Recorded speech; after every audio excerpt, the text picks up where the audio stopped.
আপনি কি জানেন আজও গোটা বিশ্বের ৫৫টি দেশে মৃত্যুদণ্ডের শাস্তি চালু রয়েছে, কিন্তু এই মৃত্যুদণ্ড সব দেশে একরকম নয়। এক এক দেশের ডেথ রো যেন এক এক রকমের ভয়ঙ্কর শাস্তি। যেমন জাপানের ডেথ রোতে বন্দীদের বছরের পর বছর এমন অনিশ্চয়তার মধ্যে রাখা হয় যে ধীরে ধীরে তাদের মানসিক ভারসাম্য ভেঙে পড়ে। এবং সৌদি আরবের মৃত্যুদণ্ডে রয়েছে এক অন্ধকার, ভয়ঙ্কর আর রহস্যময় বাস্তবতা, যা শুনলেই আপনার গা শিউরে উঠবে। কিন্তু প্রশ্ন হলো, এই ডেথ রোগুলি আসলে কেমন জায়গা? মৃত্যুদণ্ড পাওয়ার পর একজন বন্দীর দৈনন্দিন জীবন কেমন কাটে? কিভাবে রাখা হয় তাদের, কিভাবে দেওয়া হয় এই শাস্তি, যা দেখলে আপনার গা শিউরে উঠবে। তাই আজকের ভিডিওতে আমরা দেখব বিশ্বের বিভিন্ন দেশের সবচেয়ে ভয়ঙ্কর শাস্তি ব্যবস্থা, ডেথ রো কারাগারের ভেতরের অজানা বাস্তবতা এবং কোন দেশে এই শাস্তি সবচেয়ে নিষ্ঠুর ও ভয়ঙ্কর। এগুলি বর্তমান বিশ্বের সবচেয়ে ভয়ঙ্কর শাস্তি এবং ভয়ঙ্কর কারাগারের সেই অন্ধকার জগৎ, যে জগৎ সম্পর্কে খুব কম মানুষই জানে। তাই ভিডিওটি সম্পূর্ণ দেখার অনুরোধ রইল। আর নতুন বন্ধুরা অবশ্যই পাশে থাকা সাবস্ক্রাইব লেখাটি প্রেস করে বেল আইকনের অল অপশন সিলেক্ট করুন। আমেরিকা আমাদের লিস্টের প্রথম দেশ হলো আমেরিকা। প্রতি বছর আমেরিকায় বহু মানুষের মৃত্যুদণ্ড দেওয়া হয়, কিন্তু আশ্চর্যের বিষয় হলো সংখ্যার দিক থেকে তারা বিশ্বের শীর্ষ 10 দেশের মধ্যেও পড়ে না। গড়ে প্রতি বছর প্রায় 20 জনকে ডেথ রোতে পাঠানো হয়। আমেরিকার সব রাজ্যে কিন্তু মৃত্যুদণ্ড চালু নেই। অনেক রাজ্যে এটি পুরোপুরি অবৈধ, আবার কিছু রাজ্যে আইন থাকলেও বাস্তবে তা কার্যকর করা যায় না। বর্তমানে মাত্র 11টি রাজ্যে সক্রিয়ভাবে মৃত্যুদণ্ড কার্যকর আছে। সাধারণত খুনের মতো গুরুতর অপরাধে এই শাস্তি দেওয়া হয়, তবে এর পাশাপাশি দেশদ্রোহিতা, গুপ্তচর বৃত্তি, এমনকি চরম মাত্রার মাদক পাচারের ক্ষেত্রেও ডেথ রো দেওয়া হয়। যুক্তরাষ্ট্রে মৃত্যুদণ্ড কার্যকর করার পদ্ধতি রাজ্য ভেদে আলাদা হয়। বর্তমানে সেখানে মোট 5 ধরনের শাস্তি পদ্ধতি ব্যবহার করা হয়েছে: lethal injection, electric chair, firing squad, gas chamber এবং গ্যাস অ্যাসফিক্সিয়েশন। কিন্তু সবচেয়ে ভয়ঙ্কর বিষয় হলো মৃত্যুদণ্ডের আগের 24 ঘন্টা। এই সময় একজন বন্দীকে তার সেল থেকে সরিয়ে নেওয়া হয় তথাকথিত ডেথ হাউসে। এটাই হলো তার জীবনের শেষবার বাইরে আসা। শরীর তল্লাশি, নতুন পোশাক, তারপর তাকে রাখা হয় ডেথ ওয়াচ সেলে, যেখানে সে কাটায় জীবনের শেষ রাত। শেষ 24 ঘন্টায় ধাপে ধাপে শেষবার পরিবার ও বন্ধুদের সঙ্গে দেখা, ফোনে বিদায় জানানো, ধর্মীয় যাজকের সঙ্গে কথা বলা, শেষ সূর্যাস্ত দেখা, চিঠি লেখা এবং নির্দিষ্ট বাজেটের মধ্যে শেষ খাবার অর্ডার করার সুযোগ থাকে। নির্দিষ্ট সময়ে সাক্ষীরা এসে উপস্থিত হয় যারা মৃত্যুদণ্ড কার্যকর হতে দেখবে। শেষ মুহূর্তে বন্দীকে নিয়ে যাওয়া হয় ডেথ চেম্বারে, চেয়ার বা বেডে বেঁধে দেওয়া হয়। সে তার শেষ কথা বলার সুযোগ পায়। এরপর কার্যকর হয় মৃত্যুদণ্ড। বর্তমানে যুক্তরাষ্ট্রে প্রায় 2500 জন বন্দী রয়েছে ডেথ রোতে। আইনি অ্যাপিলের মাধ্যমে অনেক ক্ষেত্রে এই শাস্তি কার্যকর হতে দশকের পর দশক সময় লেগে যায়। একসময় আমেরিকার আইন ছিল আরও ভয়ঙ্কর।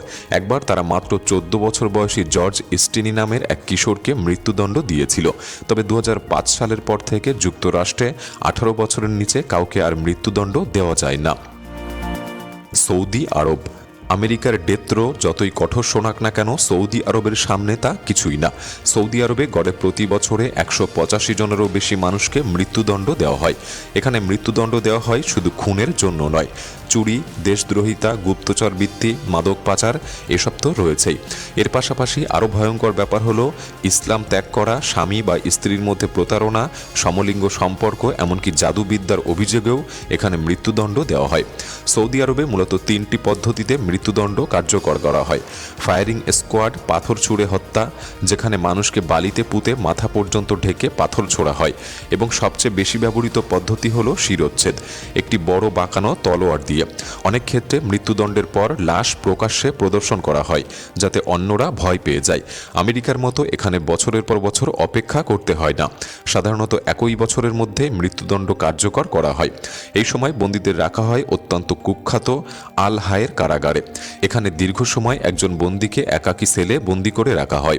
পরিবারের সঙ্গে যোগাযোগ সম্পূর্ণ বন্ধ এবং চরম শারীরিক ও মানসিক নির্যাতনের মধ্যে দিয়ে যেতে হয়। জাপান বিশ্বের অন্যতম গণতান্ত্রিক দেশ হলেও যুক্তরাষ্ট্র ছাড়া একমাত্র গণতান্ত্রিক দেশ যেখানে এখনও মৃত্যুদণ্ড চালু আছে। এখানে গড়ে প্রতি বছর প্রায় 5 জনের মৃত্যুদণ্ড কার্যকর হয়। জাপানে মাত্র 3টি অপরাধে মৃত্যুদণ্ড দেওয়া হয়: খুন, দেশদ্রোহিতা ও রাষ্ট্রবিরোধী গুরুতর অপরাধ। সাধারণত একাধিক মানুষকে হত্যা না করলে এখানে ডেথ রো দেওয়া হয় না। কিন্তু জাপানের ডেথ রোকে সবচেয়ে ভয়ঙ্কর করে তোলে একটি বিষয়, তা হলো অনিশ্চয়তা। অন্য দেশগুলির মতো এখানে বন্দীদের আগে থেকে জানানো হয় না। মৃত্যুদণ্ডের খবর দেওয়া হয় মাত্র 1 থেকে 2 ঘন্টা আগে। বছরের পর বছর তারা জানে না আজ তাদের শেষ দিন নাকি আরও কয়েকদিন বেঁচে থাকবে। এই মানসিক চাপ অনেক বন্দীকে পাগল করে ফেলে। আরও ভয়ঙ্কর ব্যাপার হলো বন্দীর পরিবারকেও জানানো হয় না মৃত্যুদণ্ড কার্যকর করা হবে, ফলে শেষবার বিদায় জানানোর কোনো সুযোগ থাকে না। জাপানের ডেথ রো কারাগারগুলিকে বলা হয় বিশ্বের সবচেয়ে কঠোর কারাগার। কিভাবে বসতে হবে, কোথায় তাকাতে হবে সবই নির্দিষ্ট। চোখ তুলে তাকানো নিষেধ, কথা বলা নিষেধ, প্রতিদিন 13 ঘন্টারও বেশি কাজ করতে বাধ্য করা হয়। চীন বিশ্বের সবচেয়ে বেশি মৃত্যুদণ্ড কার্যকর করা দেশ হল চীন। এখানে গড়ে প্রতি বছর 1000 জনেরও বেশি মানুষকে মৃত্যুদণ্ড দেওয়া হয়। চীনে মৃত্যুদণ্ডযোগ্য অপরাধের তালিকা অত্যন্ত দীর্ঘ। এর মধ্যে রয়েছে বড় মাত্রার প্রতারণা, বোমা হামলা, দাঙ্গা, বিচ্ছিন্নতাবাদ, বিদ্রোহ, রাজনৈতিক বিরোধিতা, রাষ্ট্রবিরোধী কাজ, দুর্নীতি, বিমান ছিনতাই, গুপ্তচর বৃত্তি, জাতীয় নিরাপত্তা বিপন্ন করা এবং আরও অনেক কিছু। চীনে ধনী বা ক্ষমতাবান হলেও রেহাই নেই। 2022 সালে এক উচ্চপদস্থ রাজনীতিবিদ প্রায় $17 মিলিয়ন ঘুষ নিয়েছিল এবং তাকে মৃত্যুদণ্ড দেওয়া হয়। 2014 সালে এক বিলিয়নিয়ার ব্যবসায়ীকেও মৃত্যুদণ্ড দেওয়া হয়েছিল, যা কার্যকর হয় 2015 সালে। চীনে মৃত্যুদণ্ড কার্যকর করা হয় মূলত ফায়ারিং স্কোয়াড বা লেথাল ইনজেকশনের মাধ্যমে। মৃত্যুদণ্ডের আগের সময় বন্দীদের রাখা হয় অত্যন্ত কঠোর চীনা কারাগারে। অনেক ক্ষেত্রে 16 ঘন্টা পর্যন্ত কাজ করানো হয়, মাথা কামানো থাকে এবং সারাক্ষণ নিচের দিকে তাকিয়ে থাকতে বাধ্য করা হয়। সোমালিয়া বিশ্বের অন্যতম বিপজ্জনক দেশ এবং আফ্রিকার একমাত্র দেশ যেখানে এখনও প্রকাশ্যে মৃত্যুদণ্ড দেওয়া হয়। এখানে গড়ে প্রতি বছর প্রায় 13 জনকে মৃত্যুদণ্ড দেওয়া হয়।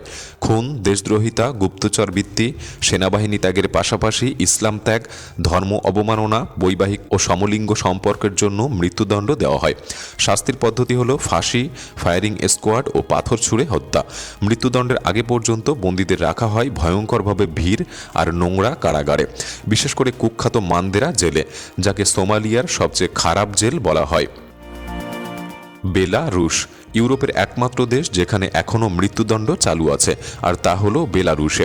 দেশদ্রোহিতা, নাশকতা ও ক্ষমতা দখলের ষড়যন্ত্রের মতো অপরাধে এখানে ডেথ রো দেওয়া হয়, কারণ বেলারুশকে বলা হয় ইউরোপের শেষ স্বৈরশাসন। মৃত্যুদণ্ডের আগে বন্দীদের রাখা হয় এক জেলে, যেখানে রাজনৈতিক বন্দীদেরও রাখা হয়। গড়ে প্রতি বছর 2 জনকে এখানে মৃত্যুদণ্ড দেওয়া হয়। ইন্দোনেশিয়া বিশেষভাবে আলোচনায় আসে 2005 সালে, যখন 9 জন অস্ট্রেলিয়ান মাদক পাচারের অভিযোগে গ্রেপ্তার হয়। তাদের মধ্যে 2 জনকে ডেথ রোতে পাঠানো হয় এবং 2015 সালে ফায়ারিং স্কোয়াডে মৃত্যুদণ্ড কার্যকর হয়। এটি আন্তর্জাতিক স্তরে ব্যাপক ক্ষোভ সৃষ্টি করলেও ইন্দোনেশিয়ায় এখনও মাদক পাচার ও জলদস্যুতার জন্য নিয়মিত মৃত্যুদণ্ড দেওয়া হয়। ভারতবর্ষ অনেকের কাছে অবাক করার মতো হলেও ভারতেও ডেথ রো অত্যন্ত কঠিন। খুন, মাদক পাচার, বিমান ছিনতাই, গুপ্তচর বৃত্তি, অপহরণ, সেনাবাহিনী ত্যাগ, এমনকি মানব বলির মতো অপরাধও এখানে মৃত্যুদণ্ড দেওয়া হয়। 2023 সালে ভারতে 120টি মৃত্যুদণ্ডের রায় দেওয়া হয়। শাস্তির পদ্ধতি মূলত ফাঁসি বা ফায়ারিং স্কোয়াড।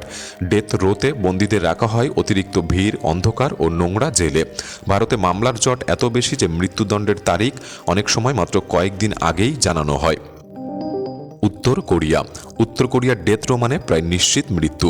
রাষ্ট্রবিরোধী চিন্তা, বিদেশি সিনেমা বা গান দেখা, বিদেশি রেডিও শোনা, বিদেশে ফোন করা, এমনকি কে-পপ শোনার মতো বিষয়ও এখানে মৃত্যুদণ্ড হতে পারে। 2022 সালে মাত্র 22 বছর বয়সী এক যুবককে প্রকাশ্যে হত্যা করা হয়েছিল কে-পপ শোনার অভিযোগে। শাস্তি পদ্ধতির মধ্যে রয়েছে ফায়ারিং স্কোয়াড, ফাঁসি, শিরোচ্ছেদ, এমনকি মিসাইল দিয়ে হত্যা। ডেথ রোতে বন্দীদের পাঠানো হয় শ্রম শিবিরে, যেখানে দিনে 20 ঘন্টা পর্যন্ত অমানসিক খাটুনি করানো হয়। শুধু বন্দীই নয়, অনেক ক্ষেত্রে তার পুরো পরিবারকেও শিবিরে পাঠানো হয়। গড়ে প্রতি বছর প্রায় 150 জনকে এখানে মৃত্যুদণ্ড দেওয়া হয়। মিশরে প্রতি বছর গড়ে 30 জনের মতো মানুষকে মৃত্যুদণ্ড দেওয়া হয়। শাস্তির পদ্ধতি ফাঁসি বা ফায়ারিং স্কোয়াড। ডেথ রোতে বন্দীদের রাখা হয় অত্যন্ত ভিড় ও কঠোর পরিবেশের জেলে, যেখানে অত্যন্ত ভয়ঙ্কর অবস্থায় দিন কাটে, মৃত্যুর শেষ অপেক্ষায়। সংযুক্ত আরব আমিরাত বিলাসবহুল দুবাইয়ের আড়ালে লুকিয়ে আছে অত্যন্ত কঠোর কারাগার ব্যবস্থা। সংযুক্ত আরব আমিরাতে ইসলাম ত্যাগ বা পারমাণবিক বর্জ্য নিষ্পত্তির মতো অপরাধেও মৃত্যুদণ্ড হতে পারে। এখানে মৃত্যুদণ্ড কার্যকর করা হয় ফায়ারিং স্কোয়াডের মাধ্যমে, আর ডেথ রোতে বন্দীদের রাখা হয় অত্যন্ত কঠোর নিয়ন্ত্রণ জেলের মধ্যে। এই দেশগুলির মধ্যে কোন ডেথ রো আপনার কাছে সবচেয়ে ভয়ঙ্কর মনে হলো আমাদের কমেন্ট বক্সে লিখে জানাতে পারেন। ভিডিওটি ভালো লাগলে একটি লাইক করতে পারেন, চ্যানেলটি সাবস্ক্রাইব করে রাখতে পারেন। তাহলে দেখা হচ্ছে পরবর্তী নতুন একটি এপিসোডে। ধন্যবাদ।